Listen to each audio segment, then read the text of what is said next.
Okay, today's novel is called The Postman Rings Twice.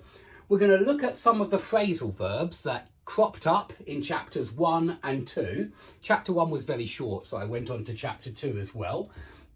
And you'll like this if you like this kind of gritty crime novel. It's quite dark, and so if you like a dark crime novel, then you might enjoy The Postman Rings Twice. It's by James Cain. Okay, that's the author, James Cain. And there are a lot of phrasal verbs. That's what I noticed as I read through the first 2 chapters, and so I decided to focus on phrasal verbs in today's class. And so right at the start, the central character, Frank, almost forgot his name there, Frank is thrown off the hay cart. They throw Frank off the hay cart. Now, a hay cart is just a cart that carries hay. Yeah, hay is where the horses sleep on hay, but I suppose it was quite a comfy place to sleep if you were a drifter. And I get the impression, although I'm not completely sure, but I get the impression that the main guy, the protagonist, is a drifter.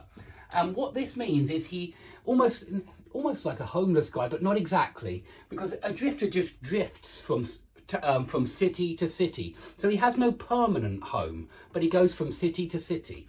Yeah, and so we call those people a drifter. And this is Frank. He's going from place to place, from city to city, taking different jobs as he goes along. Now, he jumped in the hay cart because he was tired and he needed a rest. And when they noticed his foot sticking out of the hay, the guys who were driving the hay cart, they pulled off to one side, and this just means they pulled off the road to one side, and that means that they slowed down and stopped. And when they pulled off to one side, they noticed his foot sticking out, and so they threw him off the hay cart. But I think they were still quite kind because they gave him a cigarette to smoke, something like that. But I want you to remember this one because we still use this one nowadays for sure.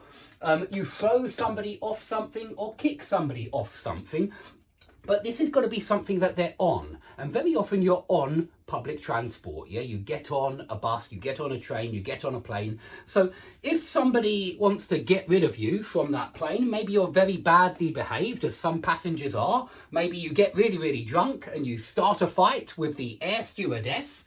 And so the pilot throws you off the plane. We'd certainly say off the plane because you get on the plane, so he throws you off the plane. You get on the boat, so you're thrown off the boat, yeah, or kicked off the boat.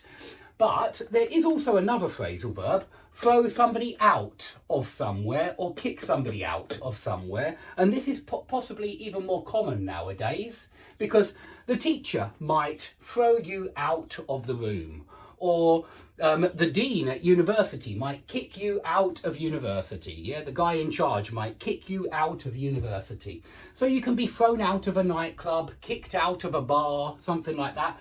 A room or a building, it's out, yeah, because you go in a room and so you get kicked out of a room. But when you get on something like a hay cart, he got on the hay cart, well, they throw you off the hay cart. I hope that's all clear. And yes, they could have kicked him off the hay cart, but just remember that throw means that and kick means that. But we do use these verbs in phrasal verbs to mean expel somebody, get rid of somebody, remove somebody. Okay, so I hope you haven't been kicked out of any nightclubs or thrown out of any bars or thrown off an airplane or thrown off a train, something like that. If it were moving, that would be very painful. So remember these phrasal verbs with pull for transport as well, because they're so useful.